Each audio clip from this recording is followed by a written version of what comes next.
Bismillahirrahmanirrahim. Assalamualaikum warahmatullahi wabarakatuh. Waalaikumsalam warahmatullahi wabarakatuh. Di sini kami dari kelompok 1 akan mempresentasikan hasil diskusi kami terkait dengan analisis teori belajar. Untuk izinkan kami untuk share screen terlebih dahulu. Sebelumnya perkenalkan, kelompok kami ada yang pertama ada Mbak Erviana Putri, kemudian ada Erna Fitrianingsih, ada Fatia, Nur Azizah, Pinka Nur Selma, saya sendiri Fitriana Nuraini, dan Fitria Diaulandari, Iftidila, dan Hidayatul Aulia. Untuk yang pertama akan disampaikan oleh Mbak Fatia. Kepada Mbak Fatia dipersilakan. Baik, terima kasih Mbak Fitri.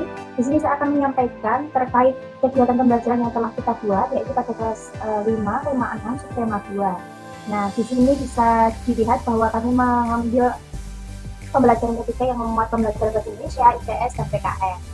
Kemudian kita menggunakan pendekatan saintifik dan juga model tahun dasar ini. Untuk media yang kita gunakan ada artikel berjudul Kehidupan Lain Pemburu Politik di buku siswa, kemudian teks eksplanasi, bacaan materi juga semuanya dari buku siswa. Serta ada tambahan yang sebenarnya adalah video pembelajaran yang ada di YouTube. Langsung kegiatan pembelajaran saja, Mbak. Nah, di sini kegiatan pembelajarannya terdiri dari 3 sesi, yaitu pendahuluan. Yang pertama pendahuluan, yaitu yang pertama guru memasuki ruang kelas, memberi salam, kemudian mengkondisikan siswa untuk persiapan sebelum belajar. Kemudian salah satu siswa diminta untuk memimpin doa, mengkomunikasikan kehadiran siswa, menyanyikan lagu nasional. Salah satunya adalah menyanyikan lagu wajib Indonesia Raya dan juga menyampaikan kegiatan di pembelajaran. Nah, di sini terlihat fase PBL yang pertama adalah orientasi siswa terhadap masalah. Pada awal pembelajaran, guru melakukan persepsi dengan menggunakan memutar video dari YouTube yang berjudul Interaksi Manusia dengan Lingkungannya. Guru mengingatkan kembali bagaimana nelayan yang hidupnya di sekitar pantai dapat memanfaatkan terpinator untuk memenuhi kebutuhan hidupnya. Nah, kemudian saya diberikan kesempatan untuk mengemukakan pendapatnya dengan pertanyaan tematik seperti adalah tertera dalam layar.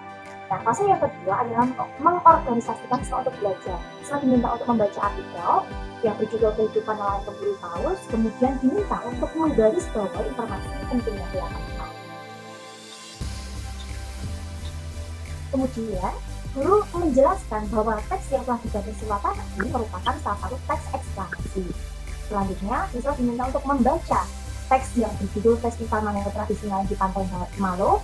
Kemudian guru meminta siswa meringkas dan menuliskan hasil tindakannya pasca LKPD. Selanjutnya, siswa mengkomunikasikan hasil kerjanya di depan kelas. Guru mengkonfirmasi dan mengapresiasi jawaban siswa, kemudian mengaitkan dengan pembelajaran IPS. Ya, bisa diteruskan saja, Mbak. Setelah mengaitkan dengan pembelajaran IPS, guru juga mengingatkan siswa tentang pembelajaran hak dan kewajibannya atau pembelajaran MUPO PKN. Nah, di sini juga masih terlihat fase penyelidikan individu maupun kelompok. Siswa diberikan LKPD, kemudian diskusikan kegiatan yang ada di LKPD tersebut. Bisa ditarik bawah lagi, Mbak. Nah, kemudian fase keempat, mengembangkan dan menyajikan hasil karya, di mana perwakilan siswa dalam kelompok mempresentasikan dan mengkomunikasikan hasil kerja kelompoknya. Kemudian tentunya guru memperjelas dan meluruskan pemahaman siswa yang belum jelas. Kemudian fase yang kelima adalah menganalisis dan mengevaluasi pemahaman proses pemecahan masalah siswa. Di sini guru memberikan umpan balik, kemudian siswa bersama guru melakukan refleksi bersama, dan ya, kemudian guru memberikan reward bagi siswa yang aktif dan pembelajaran. Nah, kemudian kegiatan terakhir atau kegiatan penutup, jadi guru bersama siswa menyimpulkan hasil pembelajaran hari ini, guru mengadakan pengajian dengan siswa, dan guru memberikan tindak lanjut berupa pemberian pekerjaan rumah. Selanjutnya, guru mengakhiri pembelajaran dan mengkondisikan siswa untuk berdoa. Nah, penilaian dalam kegiatan ini bisa dilihat dari partisipasi siswa dalam kelompok, kemampuan mengungkapkan pendapat, dan juga LKPD siswa. Mungkin itu kegiatannya. Nah, selanjutnya adalah berkaitan dengan lalu apa saja sih kegiatan yang dalam kegiatan pembelajaran tadi itu dihubungkan dengan teori belajar. Nah, akan disampaikan oleh Mbak Wula. Silakan, Mbak. Pada rancangan pembelajaran ini, kita menggunakan 2 teori pembelajaran, yaitu yang pertama adalah teori behavioristik, yaitu menekankan adanya bahwa tingkah laku yang ditunjukkan seseorang merupakan akibat dari interaksi antara stimulus dengan respon. Dan yang kedua, itu menggunakan teori kognitif yang menggambarkan bahwa belajar adalah aktivitas internal yang terdiri dari beberapa proses seperti pemahaman, mengingat, mengolah informasi, problem solving, analisis, prediksi, dan perasaan. Dan selanjutnya, ada unsur inovatif dalam pembuatan rancangan pembelajaran ini, yaitu pada pendahuluan, itu guru dan peserta didik ya memberikan salam menggunakan 3 bahasa. Kalau di Jawa, terutama di daerah Jawa Tengah, itu bisa digunakan bahasa Jawa, bahasa Indonesia, atau bahasa daerah yang lain. Selanjutnya itu adalah menyanyikan lagu nasional. Untuk di inti ya, pembelajaran itu menggunakan persepsi ya berupa pemutaran video, bisa melalui YouTube, bisa melalui video yang dibuat oleh guru sendiri ya. Tindakan yang terlihat dalam kegiatan pembelajaran pada teori behavioristik. Yang pertama adalah membiasakan peserta didik memberi salam ketika masuk ke dalam kelas ya, atau guru sebelum pembelajaran dimulai, alangkah baiknya memberi salam terlebih dahulu. Selanjutnya adalah membiasakan peserta didik untuk selalu berdoa menurut agama dan keyakinan siswa tersebut.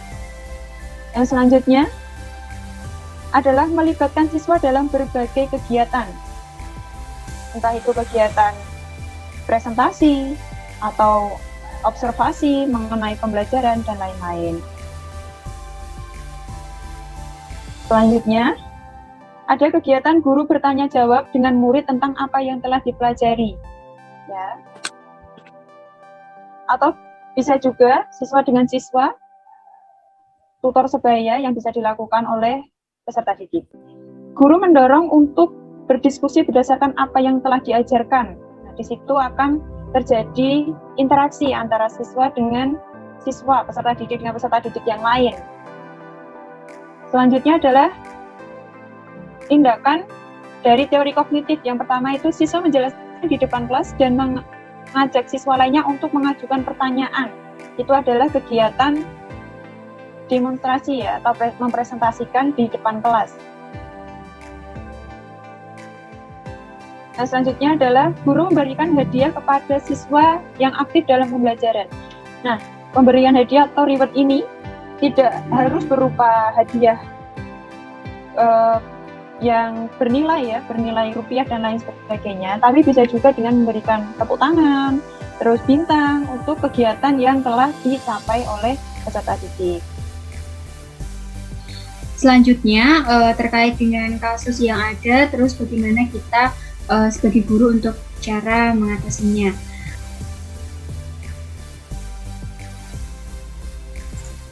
Baik, untuk kita akan bahas tentang pemahaman tentang peserta didik dalam pembelajarannya. Kasus pertama monggo akan disampaikan oleh Mbak Pinta, dipersilakan. Baik, jadi di sini kita akan membahas mengenai kasus motivasi belajar dan bagaimana cara mengatasinya. Yaitu yang pertama, kasus A, Tania, 7 tahun, memiliki kemampuan rendah dan keinginan yang rendah untuk sukses. Jika dilihat dari kasus tersebut, kemampuan rendah dan keinginan yang rendah untuk sukses berasal dari dalam diri Tania, yaitu kurangnya motivasi belajar intrinsik. Jadi, di sini kami menggunakan teori behavior, yaitu memberikan stimulus agar Tania dapat memberikan respon. Respon yang baik, maka bisa kita berikan reward. Menurut kami, hal yang perlu dilakukan yaitu melakukan pendekatan. Yang pertama yaitu mengubah mindset Tania bahwa apapun yang dipelajarinya saat ini, itu pasti akan bermanfaat untuk kedepannya, atau mengoptimalisasi penerapan prinsip belajar.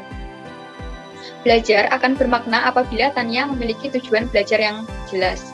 Kemudian yang kedua yaitu optimalisasi unsur dinamis belajar dan pembelajarannya, yaitu dengan memberikan kesempatan Tania untuk mengungkapkan hambatan belajar yang dialaminya.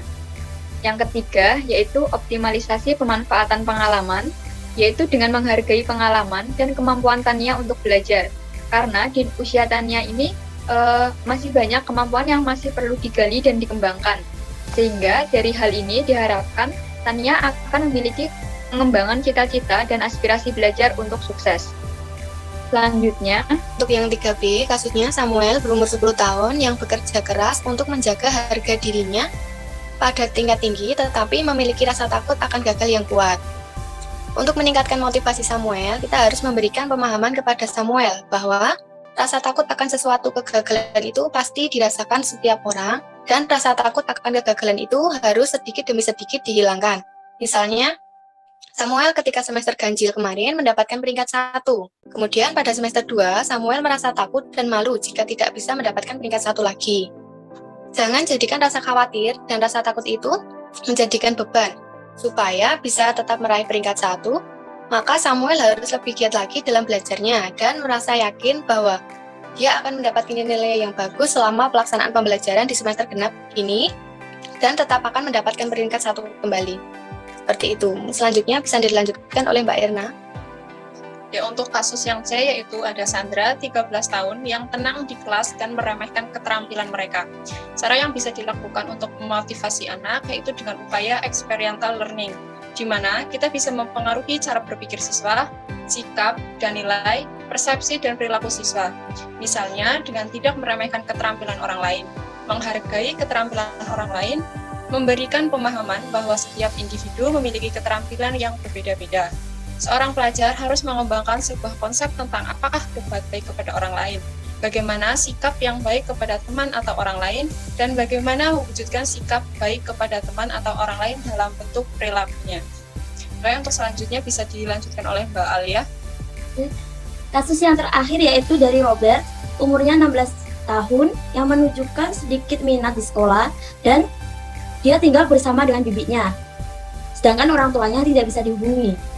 Cara untuk meningkatkan motivasi belajar peserta didik ini atau Robert ini dengan permasalahan yang dialami Robert ini itu memang berdampak buruk terhadap psikis maupun fisik siswa. Karena kenapa? Karena tidak ada harmonisasi orang tua, tidak ada komunikasi dengan orang tua karena orang tuanya tidak tinggal bersama Robert. Dia kurang menerima perhatian, kurang didengarkan. Jadi permasalahan itu muncullah rasa kesendirian dan terasingkan dari lingkungan keluarga atau lingkungan sekitar. Itu akan memicu Robert untuk mencari pelampiasan yang lain untuk memenuhi rasa tenang yang dimiliki.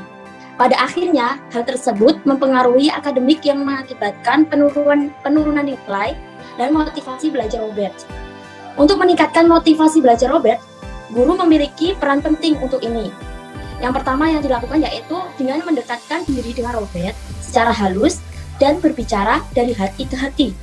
Saat ada posisi tersebut, guru harus menempatkan diri bukan sebagai guru, tetapi sebagai teman Robert yang bisa mengerti permasalahan dan dapat membantu dengan memulai dengan bercerita hal-hal yang menarik menurut Robert. Dengan pertanyaan tersebut menjadikan lebih terbukanya Robert untuk bercerita lebih lanjut tanpa diminta oleh gurunya. Selain itu, selain membimbingnya sebagai teman curhat dan teman pelampiasan, teman berbagi cerita, peran bibi juga penting menurut kita karena bibi yang tinggal bersama dengan Robert diberitahu terlebih dahulu, oh seperti ini Robert kalau di sekolah turun kondisinya karena kurang perhatian. Dari permasalahan tersebut, bibinya bisa memberikan masukan-masukan terhadap Robert agar dia kembali termotivasi lagi dalam belajar. Sekian, saya kembalikan ke moderator. Baik, terima kasih. Itu tadi terkait pemaparan kami terkait dengan rancangan pembelajaran yang dikaitkan dengan teori belajar. Kemudian ada beberapa kasus dan bagaimana kita sebagai seorang guru untuk mengatasi kasus-kasus yang dialami peserta didik pada umumnya. Sekian dari kelompok kami terkait paparan kami. Mohon maaf apabila ada salah kata dari kami. Sekian, wassalamualaikum warahmatullahi wabarakatuh. Waalaikumsalam warahmatullahi wabarakatuh.